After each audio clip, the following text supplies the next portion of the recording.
મિત્રો, પ્રેમમાં જેમ કોઈની ભાવના સમજવી જરૂરી છે, એ જ રીતે ઇંગ્લિશ વાક્યોમાં ગુજરાતીની ભાવના સમજવી જરૂરી છે. કે જેમ કે આ વાક્યોમાં ભાવના શું છે? રજા માગવી છે, શું હું અંદર આવું? સાહેબ, હું નીકળું? તમારી પેન ઉધાર મળી શકશે? હું તમારી મદદ કરી શકું છું? આ બધા જ વાક્યોમાં કંઈક કરવા માટે આપણે રજા માગીએ છીએ. ચલો, આ વાક્યોમાં ભાવ તમે જુઓ, શું છે? કદાચ, કદાચ, કદાચ, કદાચ. બધા જ વાક્યોમાં એ આજે કદાચ રોકાશે, પોલીસ કદાચ તને આગળ રોકશે, ભારત કદાચ મેચ જીતશે, આજે કદાચ વરસાદ પડશે, શક્યતાવાળા વાક્યો છે. તો આને ઇંગ્લિશમાં બોલવા માટે ભાવના સમજવી પડે. બરાબર છે? ચલો, ખૂબ જ ઓછી શક્યતા હોય કે આજે કદાચ ભાગ્યે જ વરસાદ પડશે, કદાચ ભાગ્યે જ તે આજે માર્કેટ જવાનો છે, તો આનું ઇંગ્લિશ તમને આવડશે. પછી તમે ઘણીવાર જોયું હશે કે તમે કોઈને આશીર્વાદ આપો, કોઈને અભિનંદન આપો, તમે કહો છો સદાય ખુશ રહેજો, લાંબુ જીવન જીવો, પ્રભુના તમને આશીર્વાદ. આવું કોઈના બર્થડે ઉપર, લગ્ન ઉપર તમે કહેતા હોશો. તો આ બધા જ વાક્યોનું ઇંગ્લિશ તમને આવડશે. આ બોલવા માટે જે આ શબ્દો આપેલા છે, એમાંથી 2 શબ્દો આજે વાપરવાના છે, તો તમે બધા જ વાક્યો બનાવી શકશો. એ 2 શબ્દો છે મે અને માઇટ. આ બેનો ઉપયોગ તમને આવડશે. મિત્રો, આજે ઇંગ્લિશ શીખવાનો જે 30 દિવસનો ફ્રી કોર્સ છે, એનો 23મો દિવસ છે. આગળના 22 દિવસની લિંક નીચે આપેલી છે. મિત્રો, આ રીતે લાઈવ તમને યુટ્યુબ પર કોઈ ઇંગ્લિશ નહીં શીખવાડે. વાક્યો તમારી સામે હું બનાવીશ, ગેરંટી ચેક કરી લેજો. ચલો, સૌથી પહેલાં માળખું, નિયમ સમજીએ. મિત્રો, કોઈ પણ મોડેલ વર્બ વાપરવા માટે છે ને આ જ માળખું હોય છે. કર્તા, પછી મોડેલ વર્બ અને ક્રિયાપદ. ખાસ સૌથી પહેલાં કર્તા મૂકવાનો છે. ઘણા લોકો ભૂલથી છે ને પહેલાં મે લખતા હોય છે, એટલે વાક્યનો ભાવાર્થ ખાસ સમજજો. સાદું વાક્ય છે, પહેલાં કર્તા આવશે, પછી મે અને ક્રિયાપદ. એ જ રીતે કર્તા, પછી માઇટ અને પછી ક્રિયાપદ. જો એક સાદું વાક્ય તમને લખીને સમજાવી દઉં છું કે આ કઈ રીતે બને. ફોર એક્ઝામ્પલ, ઉદાહરણ તરીકે, હું કદાચ આવીશ. કર્તા છે આઈ, પછી મે મૂકવાનું છે અને કમ. આઈ મે કમ, હું કદાચ આવીશ. બરાબર છે? 3 વસ્તુ આવી ગઈ છે: કર્તા, મે અને ક્રિયાપદ. ચલો, એ જ રીતે આ વાક્ય પણ જુઓ, આઈ આવશે, પછી માઇટ. અર્થ સમજીએ છીએ, પેલા વાક્ય બને છે એ સમજી લો. તો આ વાક્ય આ રીતે બનશે. બરાબર છે? જોઈ લો, બંને વાક્ય જોઈ લો. જો તમારે પ્રશ્ન બનાવવો હોય તો મે આગળ આવતું હોય છે. બરાબર છે? માઇટથી પ્રશ્ન મોટા ભાગે નથી પૂછાતો, એટલે આને આપણે નહીં સમજીએ. બરાબર છે? પણ મે જે છે આગળ આવતું હોય છે, પ્રશ્ન બનતો હોય તો. અને છેલ્લે તમારે પ્રશ્નાર્થ ચિહ્ન મૂકવું પડે. ચલો, ઉપયોગ સમજીએ. હવે ઉપયોગ સમજીએ, એક પછી એક ઉપયોગ આવડવા જરૂરી છે. જાતે તમે વાક્યો બનાવવાની પ્રેક્ટિસ પહેલાં કરશો તો તમને આવડશે. સૌથી પહેલાં તો શું હું અંદર આવું? હવે જુઓ, પરવાનગી માટે શું વપરાય છે? પહેલો ઉપયોગ મે વપરાય છે. મેના મુખ્ય 3 ઉપયોગ છે. એક છે પરવાનગી, રજા, એક છે શક્યતા, અને ત્રીજો બોનસ ઉપયોગ હું તમને છેલ્લે કહીશ. તો પહેલાં આ વાક્ય બનાવીએ. રજા, શું હું અંદર આવું સાહેબ? સૌથી પહેલાં તમે શું મૂકશો ઇંગ્લિશમાં? પ્રશ્ન છે? હા છે. તો મે વપરાશે સૌથી પહેલાં. મે. કરતા કોણ છે? હું. મે આઈ. શું મૂકશો? મે આઈ. હવે ક્રિયાપદ આવશે. May I come in sir. નાનપણથી આ વાક્ય આપણે બોલીએ છીએ, યાદ કરી લો. May I come in sir. May I come in sir. પ્રશ્ન છે તો મે પહેલાં બોલવું પડે ખાસ, પછી કરતા આવશે. May I come in sir. બીજું વાક્ય છે કે સર હું ઘરે નીકળું, ઘરે જવા નીકળું. પ્રશ્ન પૂછો છો તમે. જુઓ, કોઈને માન આપીને પ્રશ્ન પૂછવો હોય તો મે તો પહેલાં મૂકવું જ પડશે. બરાબર છે? તમે એની રજા માગો છો, તમે કહેશો મે આઈ. મે આઈ મતલબ હું રજા માગું છું તમારી જોડે. મે આઈ. હવે નીકળવું, એના માટે ક્રિયાપદ શું છે? Leave. LEAVE. May I live? મતલબ તમે રજા માગી રહ્યા છો કે હું નીકળું અહીંથી, મે આઈ લીવ, બોલો મે આઈ લીવ, આ રીતે લખવું પડશે. પ્રશ્ન છે તો મે પહેલાં મૂકીશું. તમારી પેન ઉધાર મળી શકે, પણ તમે મને પેન ઉધાર આપી શકો, બરાબર છે. હવે શકવા માટે કેન નહીં વાપરતા ખાસ, કારણ કે તમે પૂછો છો કદાચ એ આપે, કદાચ મદદ કરે, શક્યતાની વાત છે, બરાબર છે. અહીંયા તમે પરવાનગી માગો છો, શક્યતાની પરવાનગી માગીએ છીએ. તો શું લખશું? મે આઈ. હવે એ શું કરશે? તમને ઉધાર લેવું કોઈની જોડેથી, એના માટે શું વપરાય છે? બોરો વપરાય છે. મે આઈ બોરો, અહીંયા ઉચ્ચાર લખી દઉં છું, બોરો. મે આઈ બોરો યોર પેન, બોલો may I borrow your pen, may I borrow your pen. વાક્યની પ્રેક્ટિસ કરો, આવડી જશે. શું હું તમારી મદદ કરી શકું? અહીંયા પણ જુઓ તમે શું કરો છો. તમે ઘણીવાર બેંકમાં જાઓ ને, બેંકમાં તો ત્યાં એક જગ્યાએ એક આવું નાનું બોર્ડ લગાવેલું હોય છે. ત્યાં એક વ્યક્તિ બેઠો હોય છે, આનું ઇંગ્લિશ એ બોર્ડ ઉપર લખેલું હોય છે કે તમારે કંઈ બી પૂછવું હોય તો મને પૂછો. તો તમે શું કહેશો? ત્યાં શું લખેલું હોય છે? May I help you. May I help you, આ વાક્ય લખેલું હોય છે, ઘણી જગ્યાએ લખેલું હોય છે, મે આઈ હેલ્પ યુ. તો ચારે વાક્યો પહેલાં પરવાનગીના. મે આઈ કમ ઇન, રજા માગું છું, અંદર આવું સાહેબ. મે આઈ લીવ, હું નીકળું સાહેબ. મે આઈ બોરો યોર પેન, તમારી પેન ઉધાર મળી શકશે. મે આઈ હેલ્પ યુ, શું તમારી મદદ કરી શકું. ચલો, આવડી ગયો છે પરવાનગી. બીજો ઉપયોગ મેનો એ છે તમારે બતાવી છે શક્યતા, કે કદાચ આવું થશે, કદાચ અહીંયા રોકાશે, પોલીસ કદાચ તને રોકશે.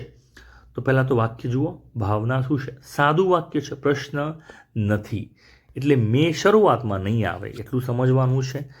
તે, હવે જુઓ, તે રોકાશે, તે એટલે કોણ? તમે હી કહી શકો, છોકરી હોય તો તમે શી પણ કહી શકો, બરાબર છે. આપણે છોકરો સમજી લઈએ. હી, હવે મેં આવશે. હી મેં, કારણ કે કદાચ રોકાશે. હી મેં, હવે રોકાવું. રોકાવા માટે કયો શબ્દ છે? સ્ટોપ શબ્દ નહીં વાપરતા. સ્ટોપ એટલે કોઈને રોકવું. આપણે રોકાવું છે કોઈ જગ્યાએ થોડા સમય માટે, એને સ્ટે કહેવાય છે. હી મે સ્ટે હિયર, અહીં એટલે here. He may stay here. સમયના જે શબ્દો છે આજે, એટલે તમે લખશો today. He may stay here today.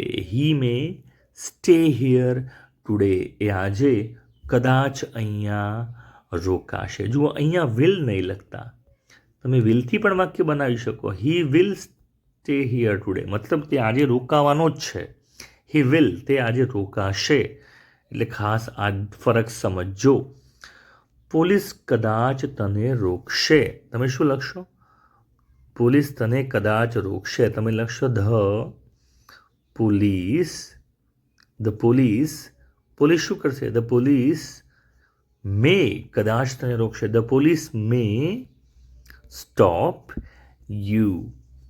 The police may stop you. Police કદાચ તને રોકશે. ભારત કદાચ મેચ જીતશે. તો કરતા તમે લખશો India, INDIA, India, INDIA, India may win. India may win, શું જીતશે? Win the match. આ યુદ્ધ નથી, મેચ છે, તો લખવું પડે કયો શબ્દ છે. India may win the match. India may win the match today. India may win the match today. Bharat કદાચ મેચ જીતશે. યુદ્ધની વાત હોય તો વોર લખવું પડે, બરાબર છે. ચલો આગળ સમજીએ. આજે કદાચ વરસાદ પડશે. જુઓ, શક્યતા ધારો કે તમારે કેવું છે 40-50% ચાન્સ છે કદાચ વરસાદ પડશે. તમે કહેશો વરસાદ માટે હી શી ઈટ નહીં વપરાય, બરાબર છે. શરૂઆતમાં સાદું વાક્ય છે તો કરતાં તમારે ઈટ મૂકવું પડે. It may rain today. આ વાક્ય ઘણા લોકોને તમે પૂછજો, તમારા મિત્રોને, એમને નહીં આવડતું હોય. આજે કદાચ વરસાદ પડશે, તો આજે એટલા કરતા શું મૂકશો? આમાં કરતા ધીસ કે ધેટ નહીં આવે. ખાસ આમાં ઇટથી વાક્ય શરૂ થશે. It may rain today. હવે તમને એમ થાય કે તો પછી ઇંગ્લિશમાં આ જે શબ્દ છે એ છે માઇટ, MIGHT, માઇટ. આ શબ્દ ક્યારે વપરાય? તો મિત્રો, જ્યારે શક્યતા ખૂબ જ ઓછી હોય, 100માંથી ધારો કે ખાલી 10-20%, 10%, 20% શક્યતા છે, કદાચ ભાગ્યે જ આ વસ્તુ થાય, ત્યારે શું વપરાય છે? માઇટ વપરાય છે, કે ભાગ્યે જ. અને મોટા ભાગે જવાબ શું હશે એનો? કે નહીં જ થાય, પણ કદાચ ચાન્સ છે ને થાય તો માઇટ વપરાય છે. બરાબર છે? ખાસ તો આજે કદાચ જ, ભાગ્યે જ વરસાદ પડશે, નહીં જ પડે પણ કદાચ પડે એવી શક્યતા 10-20% છે. તો તમે વાક્ય વરસાદ પડવો એટલે ઇટથી શરૂ કરશો. ઇટ. હવે મે નહીં લખીએ, માઇટ લખશું. It might rain today. It might rain today. આજે કદાચ જ, ભાગ્યે જ વરસાદ પડશે. તે આજે બપોરે કદાચ જ જશે. હી માઇટ, ભાગ્યે જ. He might. હવે માર્કેટ જશે. He might go to the market. He might go to the market. હવે આજે બપોરે એટલે તમે શું લખશો? તમે ટુડે પણ લખી શકો, અને હવે જે બપોર આવે છે તમે ધીસ પણ લખી શકો. શું લખશો? He might go to the market this afternoon. He might go to the market this afternoon. તો જુઓ, આ ઉપયોગ ખાસ સમજજો. બંનેમાં ફરક સમજી લો. જો શક્યતામાં શું વપરાય છે? કદાચ રોકાશે. હી મે સ્ટે.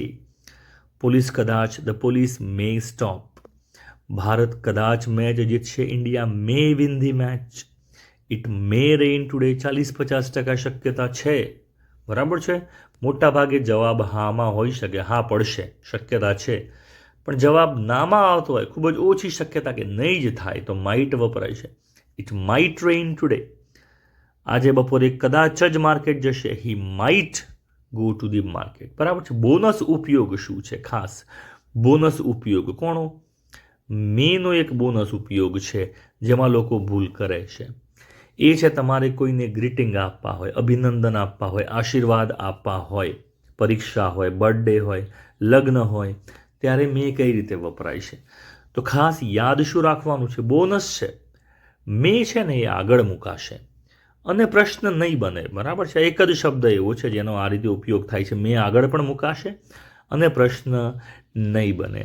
જેમ કે સદાય ખુશ રહો. તો આ વાક્યમાં તમે શું લખશો? સૌથી પહેલાં મે લખશો. મે, કારણ કે જુઓ, આ બધા વાક્યોનો ભાવ શું છે? આશીર્વાદ છે. બરાબર છે? તમે કોઈને પરીક્ષા માટે કે એના માટે અભિનંદન, ઓલ ધી બેસ્ટ કહેવું હોય તો મે વાપરી શકાતું હશે. તો મે સદાય ખુશ રહો. મે યુ, એટલે તમે ઓલવેઝ, મે યુ ઓલવેઝ શું લખશો? મે you always. May you always. હવે ખુશ રહો. મે you always be happy. May you always be happy. બરાબર છે? તમે હંમેશા ખુશ રહો. ચલો, લાંબુ જીવન જીવો. મે